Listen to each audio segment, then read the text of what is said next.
Welcome back. Now, as we discuss International Youth Day, it's imperative to bring voices into the conversation which directly deal with young individuals and work to help them secure better opportunities for themselves. Now, joining us for this conversation is Ahmad Toor, who is serving as president of a youth-led organization called MAPS, which works for capacity building of young people. He's also the recipient of the Diana Award and also was the youngest Pakistani to speak at the United Nations headquarters. He joins us from Rahim Yar Khan. Also joining us today is Mr. David Pavlo, who's a student and is also recently elected into Parliament on a communal level. He joins us from Basel. Thank you both for joining us and welcome to the show. I'm going to begin with something that connects us to the previous conversation we were having in this show today, which was talking about how engaged is our youth with the politics of today. Ahmad, I'd like to begin with you. Do you believe that there's a political disconnect between the youth and the policymakers? Yes, thank you so much for bringing this topic up. And I would love to tell you that there's a huge difference between the policymakers and the engagement of young people.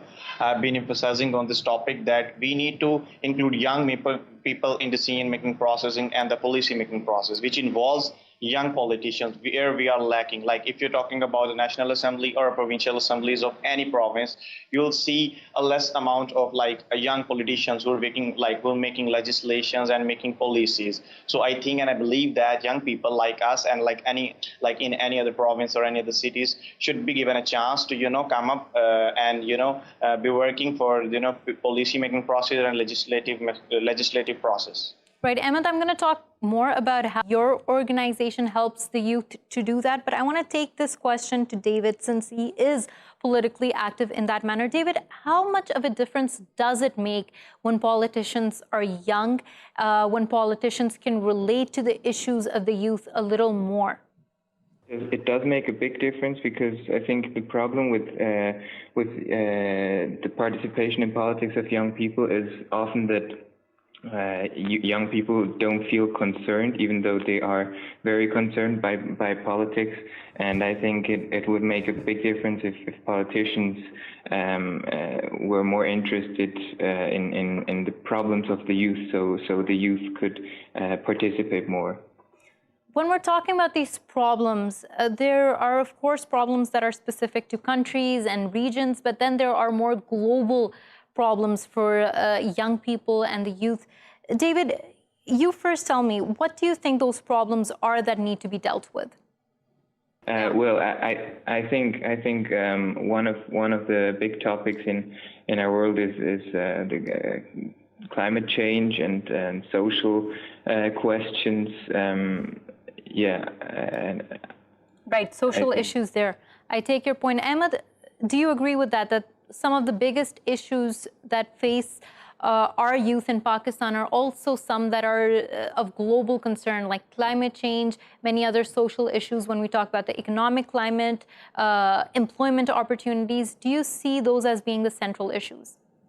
I would love to discuss about the entrepreneurial opportunities in Pakistan, and that connects us with the decision-making process also at the same time, because there's a lack of there's a lot of people and there are a lot of graduates who graduate in their final semester and they don't have the opportunity to work for the government process because there's a quota system in every government department. And if we're talking about 1,000 graduates, there would be one or two of them will be working for the government. So yes, there is a lack of opportunities. Ahmad, how does your organization work for youth capacity building exercises? What does it exactly do in order to bridge those gaps you were talking to us about?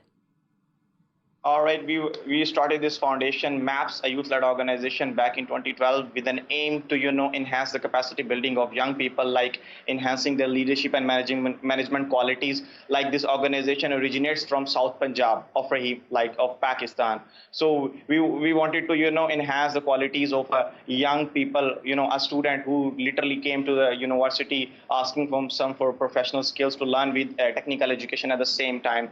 So we started conducting workshops, training trainings on different topics, which includes civic engagement, talking about, working with the diverse community, at the same time enhancing their leadership and management qualities. So for doing that, we've been conducting surveys and education expos and conferences at the same time. And we also initiate a global project in 2018, which is called as Global Peace Chain, which you can have this all the information, but by just typing Global Peace Chain on Google. We believe that we wanted to preach a message of peace, love, and interfaith harmony. So we initiated that project, and which says that violence has nothing to do with caste, color, creed, or any religion, because we believe that we should promote peace by dialogue rather than wars and economical warfare. At the same time, now what the big four is, fifth generation war. So we have to convey a message of peace and love to the different countries, because we really want to initiate dialogues between those countries who have conflicts. So that's how we are engaging youth in different topics according to different themes in different countries. Right now,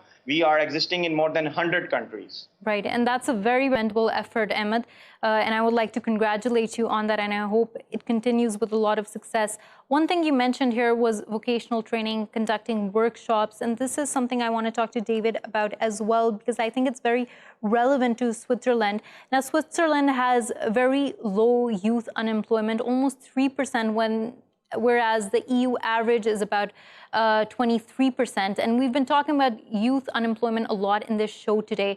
What really works in the case of Switzerland, and what can you tell us about vocational training and that sort of education playing a role in this low rate of youth unemployment? One of the reasons why the unemployment rate is in Switzerland is so low is that the educational system works very well. There are also problems here, but there are very few, and I think it's also very affordable for all the people, because the state takes a lot of the financial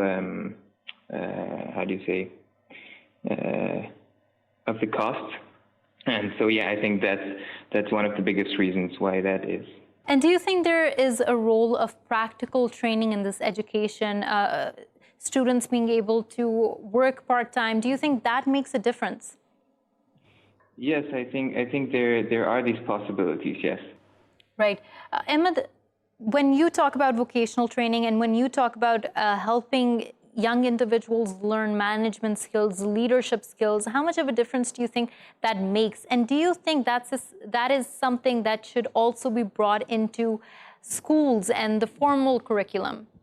Yes, you know what? I was talking in the morning to a news channel that there is a difference between political policies, and there is a difference between political reforms and educational reforms. And we in Pakistan barely needing the educational reforms, because we've been taught that this is a 4-year program, you have to pass and you have to get a job. Nobody tells us that you can do a lot of research while these 4 years. You can initiate a few things, you can innovate, you can pattern those things. So nobody teaches us like this. So we started conducting these workshops, let people know that they can do a lot while doing the same at the same time, like getting the technical education and at the same time having these professional skills, because it builds up your confidence, and it builds up your capacity building to it lets you know that how to deal with other countries, how to deal with different organization and institute. Like if we're talking about writing an email for a scholarship to any other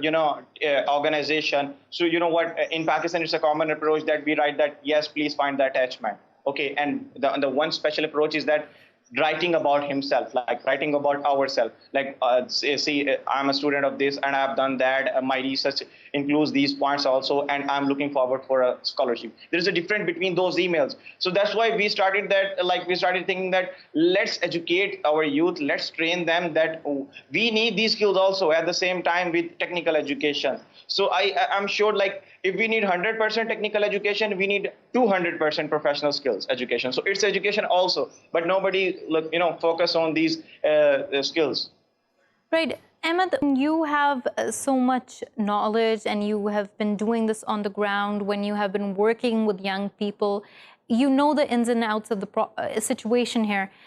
How difficult has it been for you to communicate that to policymakers, or do you feel like your platform has helped you do that? Do you think they hear young individuals like yourself when you say that this is what needs to be done?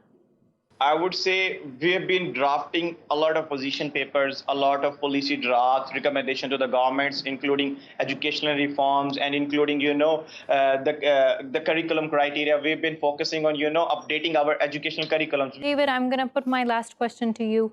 What have your struggles been in trying to bring about your issues, trying to relate and connect the issues of young people to the previous generation, especially when we talk about policymakers? Have you faced any specific hindrances in doing that?